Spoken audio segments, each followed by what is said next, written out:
श्रीमद्कुंज विहारणे नमः। श्री स्वामी हरिदास विजय तीर्थराम। श्री कुंभन दास जी परम भगवत भक्त, आदर्श गृहस्थ और महान विरक्त थे। वे निष्प्रत्यागी और बड़े संतोषी व्यक्ति थे। उनके चरित्र की विशिष्ट अलौकिकता यह है कि भगवान साक्षात प्रकट होकर उनके साथ सखा भाव की क्रीड़ाएं करते थे। कुंभदास जी का जन्म गोवर्धन के निकट जमुनावतु ग्राम में संवत 1525 विक्रम में चैत्र कृष्ण एकादशी को हुआ। वे गौरवा क्षत्रिय थे। उनके पिता एक साधारण श्रेणी के व्यक्ति थे जो खेती करके अपनी जीविका चलाते थे। कुंभदास ने भी पैतृक वृत्ति में ही आस्था रखी और कृषक जीवन ही उन्हें अच्छा लगा। परासौली में विशेष रूप से खेती का कार्य चलता था। उन्हें पैसे का अभाव आजीवन खटकता रहा, पर उन्होंने किसी के सामने अपना हाथ नहीं पसारा। भगवत भक्ति ही उनकी संपत्ति थी। उनका कुटुंब बहुत बड़ा था और खेती की आय से ही किसी प्रकार उसका पालन करते थे। महाप्रभु बल्लभाचार्य जी इनके दीक्षा गुरु थे। संवत 1550 विक्रम में आचार्य की गोवर्धन यात्रा के समय उन्होंने उनसे ब्रह्म संबंध लिया। उनके दीक्षा काल के 15 साल बाद भगवान श्रीनाथ जी का शिव विग्रह प्रकट हुआ था। आचार्य की आज्ञा से वे श्रीनाथ जी की सेवा करने लगे। नित्य नए पद गाकर उन्हें सुनाते। पुष्टि संप्रदाय में सम्मिलित होने पर उन्हें कीर्तन की सेवा दी गई। कुंभदास जी भगवत कृपा को ही सर्वोपरि मानते थे। बड़े से बड़े घरेलू संकट में भी ये अपने आस्था पथ से कभी विचलित नहीं हुए। श्रीनाथ जी के श्रृंगार संबंधी पदों की रचना में इनकी विशेष रुचि थी। एक बार श्री बल्लभाचार्य जी ने इनके युगल लीला संबंधी पद से प्रसन्न होकर कहा कि तुम्हें तो निकुंज लीला के रस की अनुभूति हो गई। कुंभदास जी महाप्रभु की कृपा से गदगद होकर बोले, प्रभो, मुझे तो इसी रस की नितांत आवश्यकता है। महाप्रभु बल्लभाचार्य जी के लीला प्रवेश के बाद कुंभदास जी गोसाई विट्ठलनाथ जी के संरक्षण में रहकर भगवान का लीला गान करने लगे।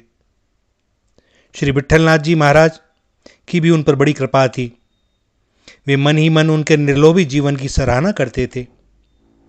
संवत 1602 विक्रम में अष्टछाप के कवियों में इनकी गणना हुई। बड़े बड़े राजा महाराजा आदि कुंभदास का दर्शन करने में अपना सौभाग्य मानते थे। वृंदावन के बड़े बड़े रसिक और संत महात्मा इनके सत्संग की उत्कट इच्छा किया करते थे। इन्होंने भगवत भक्ति का यश सदा अक्षुण्ण रखा। आर्थिक संकट और दीनता से उसे कभी कलंकित नहीं होने दिया। एक बार श्री विट्ठलनाथ जी इन्हें अपनी द्वारका यात्रा में साथ ले जाना चाहते थे। उनका विचार था कि वैष्णवों की भेंट से इनकी आर्थिक परिस्थिति सुधर जाएगी, किंतु कुंभदास जी श्रीनाथ जी का वियोग एक पल के लिए भी नहीं सह सकते थे। सो उन्होंने गोसाई जी की आज्ञा का विरोध नहीं किया। वे गोसाई जी के साथ अप्सरा कुंड तक ही गए थे कि श्रीनाथ जी के सौंदर्य स्मरण से उनके अंग अंग से हर उठे। भगवान की मधुर मधुर मंद मुस्कान की ज्योत्सना विरह अंधकार में थिरकने लगी। माधुर्य सम्राट नंद नंदन की विरह वेदना से इनका हृदय घायल हो गया। तब इन्होंने श्रीनाथ जी के वियोग में एक पद गाया कि एते दिन जू गए बिनु देखे, तरुण किशोर रसिक नंद नंदन, कछुक उठती मुख रेखे, वह शोभा वह कांति बदन की, कोटिक चंद बिसेखे, वह चितवन वह हास मनोहर, वह नटवर बपु भेखे, श्याम सुंदर संग मिली खेलन की, आवत हिय अपेखे, कुंभदास लाल गिरधर बिनु जीवन जन्म अलेखे। श्री गोसाई जी के हृदय पर कुंभदास जी के इस विरह गीत का बड़ा प्रभाव पड़ा। वे भी नहीं चाहते थे कि कुंभदास जी पल भर के लिए भी श्रीनाथ जी से अलग रहें। सो उन्होंने कुंभदास जी को वापस लौटा दिया और श्रीनाथ जी का दर्शन करके कुंभन दास जी स्वस्थ हो गए। एक बार अकबर की राजसभा में एक गायक ने इनका पद गाया। अकबर ने उस पद से आकृष्ट होकर कुंभन दास को फतेहपुरी सीकरी बुलवाया। पहले तो कुंभन दास जी जाना नहीं चाहते थे, पर सैनिक और दूतों का विशेष आग्रह देखकर वे पैदल ही गए। श्रीनाथ जी के सभा सदस्य को अकबर का ऐश्वर्य बिल्कुल फीका लगा। कुंभन दास की पगड़ी फटी हुई थी, कपड़े मैले थे, वे आत्मग्लानि में डूब रहे थे कि किस पाप के फलस्वरूप उन्हें अकबर के सामने उपस्थित होना पड़ा। अकबर ने उनकी बड़ी आवभगत की, पर कुंभन दास को तो ऐसा लगा मानो किसी ने उनको नरक में लाकर खड़ा कर दिया हो। वे सोचने लगे कि राजसभा से तो कहीं उत्तम ब्रज है, जिसमें स्वयं श्रीनाथ जी खेलते रहते हैं, अनेकों क्रीड़ाएं करते हैं। अकबर ने कुंभन दास जी से पद गाने की प्रार्थना की।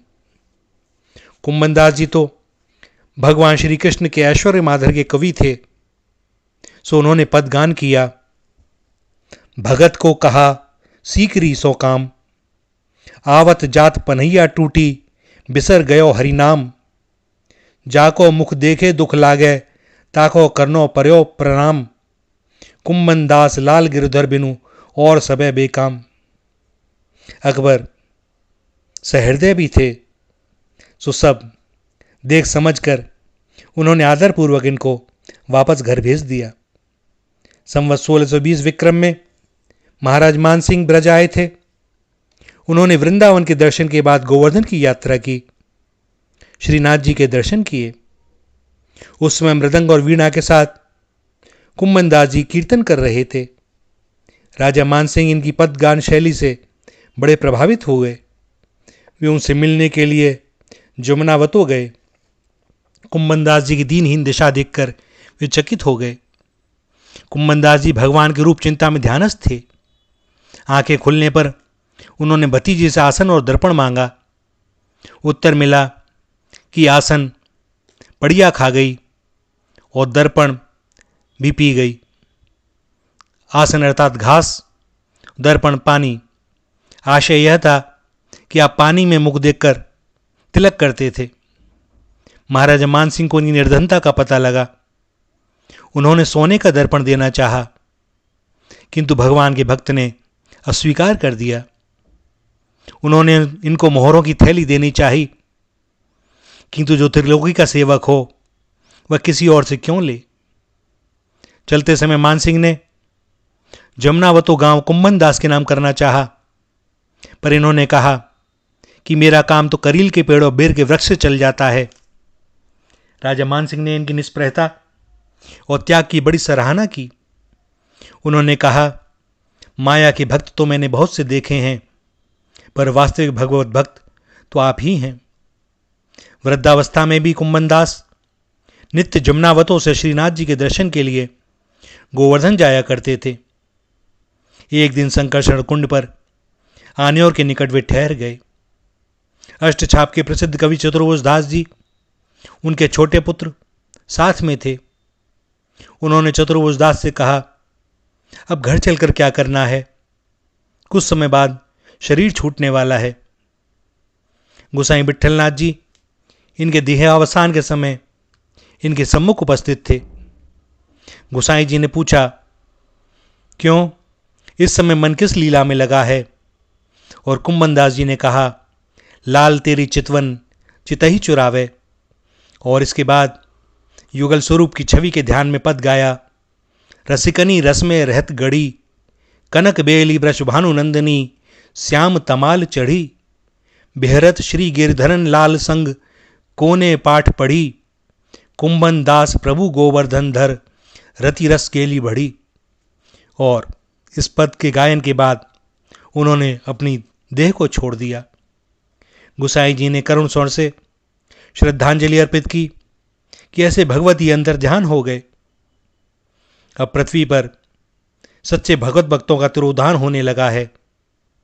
वास्तव में कुंभन दास जी निष्प्रहता के प्रतीक थे, त्याग और तपस्या के आदर्श थे, परम भगवदीय और सीधे साधे ग्रस्त थे। संवत 1639 विक्रम तक वे 113 साल की उम्र पर्यंत जीवित रहे। नंदनंदन और कुंभन दास जी की आपसी सखाभाव की क्रीड़ाओं का भी खूब वर्णन मिलता है। वह फिर कभी जब ठाकुर जी चाहें, भैया ये अष्टछाप के कवि और इनकी भक्ति क्या कहा जाए, ब्रज को इन्होंने बहुत कुछ दिया है और इन्हीं लोगों के कारण ब्रज वास्तव में ब्रज है।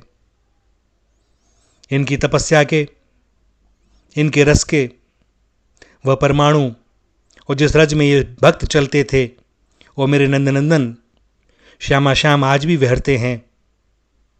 उस रज का ही प्रताप है कि इस महाकलयुग के समय भी जब बहुत कुछ दृश्यगत बदल चुका है, किसी भक्त की जब आंतरिक स्थिति अलग होती है, तब वह देख पाता है कि नहीं, बाहर से देखने से बहुत कुछ बदल गया, जिसका जैसा भाव उसको वैसा दिखाई देता है, किंतु ये सारे रसिक परिकर, आचार्य, श्यामा श्याम, ये कुंज निकुंज सब हृदय से लगाने को सब समय आतुर तत्पर। श्री राधा श्री राधा श्री राधा।